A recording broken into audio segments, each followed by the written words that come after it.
idea that we're built for heaven means that any situation can be made to fit, right? So I think, my gut reaction is just my personal bias. The fact that, I guess I have friends who are doctors who objectively speaking have to work crazy hours in ICUs and stuff like that, where, objectively speaking, for them to get to, daily mass might be tantamount to losing their job. And,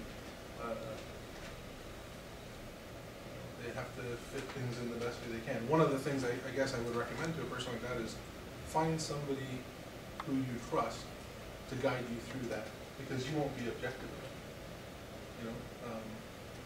So in my particular case, find somebody who can give you spiritual help, because if you're talking about spiritual things, find an expert in spiritual things that can guide you through how to make your situation fit what your spiritual needs will be to accomplish the goal.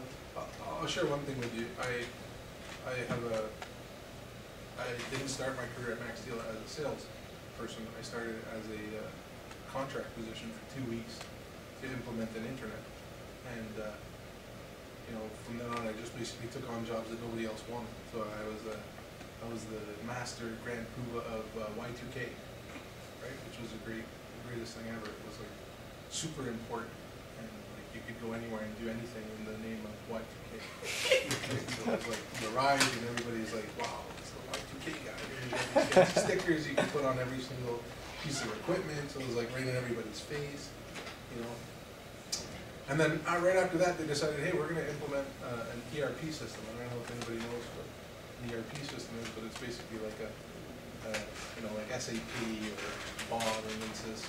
It's a system that basically computerizes everything from receiving inventory right through to invoicing, does everything underneath, and sort of affects the whole company. So they said, well, Steve, he's the Y2K guy, we'll give him that job. You're now the ERP implementation guy. I was like, I didn't even know what ERP was. So it's like I quickly discovered that I was in over my head, right? So it's kind of like being in that job where you're working 80, like I was working 80 hours a week. I was going to mention, like I've had times in my life, in my career where, I used to go in that job. I was just married, I had 3 kids. I was doing my MBA. I had a motorcycle, which my wife loved. I used to drive from Mavis and Eglinton. So I don't know if any of you know the city, but Mavis and Eglinton is like about as west as Square One, basically. And I used to get to Birchmount and Ellesmere. I think I used to do it in like 18 and a half minutes. At 4 a.m. So I used to get into work at 4 a.m. I used to leave at 8 o'clock at night. Because I used to convince myself, I'm going in early, so I'm going to beat traffic on the way home. And then, yeah, I never usually did. Because this project was just so overwhelming. So after about 2 months of that, and believe me, stuff was falling by the wayside. I decided, you know what, this is crazy. I need to find somebody who's done this before, because the way I'm doing it just doesn't work. And so I found a project manager from a consulting group that I was using, and I basically begged them to help me to implement this thing. And I went to my boss and explained, look, this isn't working. I need help, whatever else. And so I got this guy to basically help me, and then it immensely cut down the hours that I had to work. It immensely simplified the things that needed to be focused on and whatever else. So again, what am I saying? I guess one of the gold nuggets is when you're feeling overwhelmed, get help. Right? Don't ever think that you're on your own. There's nobody in the, even in the secular world that feels like, oh, yeah, you just got to make it on your own. Maybe that's what Hollywood tells you, but generally it's not true. Nobody makes it on their own. So, I don't know if I answered your question. It's kind of long. And second question is, since you mentioned that you have 10 kids, and that raised a lot of questions too, what would you say to people, even Catholics who try to live their faith, that they say, oh, having more than 1, 2 kids nowadays is crazy because you don't really take care of them, you cannot pay them a good university, a good thing, and what would you say to them? Because I'm not going to ask you your salary, but to feed 10 kids needs... Well, Yeah, I mean, don't get me wrong, I have a good job, but, worked hard to get there. So it's not just like, oh yeah, it just comes, right? I'm sure you didn't get the salary you get there when you had 4 kids. Right, yeah. I think there's two answers. Because there's really two types of people that are asking the question. One type of person that's asking the question is using money as an excuse for not being generous. And that's not everybody, but there are those types of people.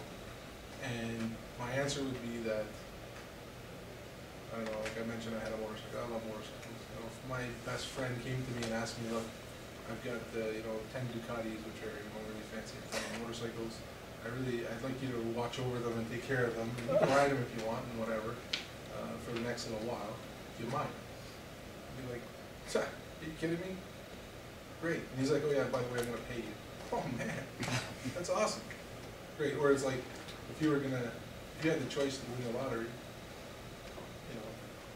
would you like to win the lottery a number of times? It's like, yeah, okay, of course, yes. Well, I can't imagine taking one of my kids and saying, well, I shouldn't have had you, right?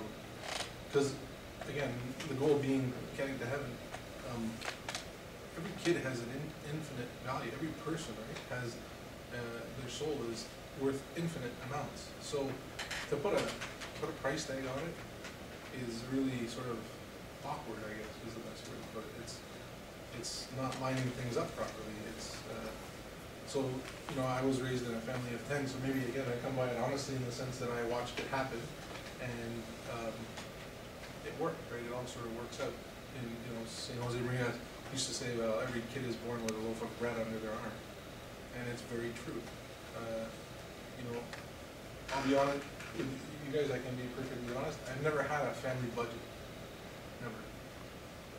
Every time I sit down to work on a budget, it doesn't work. I run out of money before whatever, halfway, like I don't even get there. And yet, I've been able to say we own a house, we bought cars, we sent the kids to private school, stuff like that. So I would say part of it is having a trust that somehow it's going to work out, which may sound trite, but I'm talking to you from the point of view of having the 10 kids and telling you that it somehow has worked out. But you have to swallow your pride often. You have to make sacrifices that Justin was referring to make those other things that you decide with your wife are very important. Okay? So I would say not having children because of the fact that you feel financially you're not going to be able to fulfill what you consider your obligations. I would say, well, reconsider what you feel as a parent your obligations are, because I think the obligations in this country that we really do have to our children are much different than just monetary.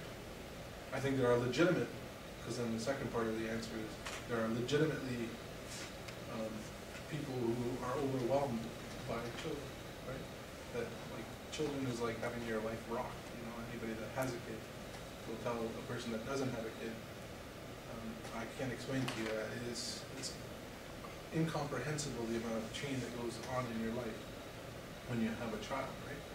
And it's overnight in the sense that yes, the woman carries the child for 9 months and whatnot, but then the matter of geography, being inside somebody's tummy or womb, and then being outside and having to take care of it are completely different. So there are definitely objective reasons why certain people need to space out children, need to delay having children, or simply can't have children more than ever they have. Right? So I think I have to be thankful for the fact that I've been able to have lots of children. I don't think you can ever pass judgment on anybody that's not having as many children. Certainly that would be ridiculous. I think we have to be thankful for all the children that we can have. I think from the Catholic perspective, one of the things, because I thought a little bit about that question or whatever. The real time, if you're married, the real time to have kids is now. Right? It's not a question of, oh, should I wait, should I not wait, should I have if you can be generous, if you can see yourself being generous and have a kid now, have them now. There's an immense worth in that child's soul, and it's immortal, right? So it lasts way beyond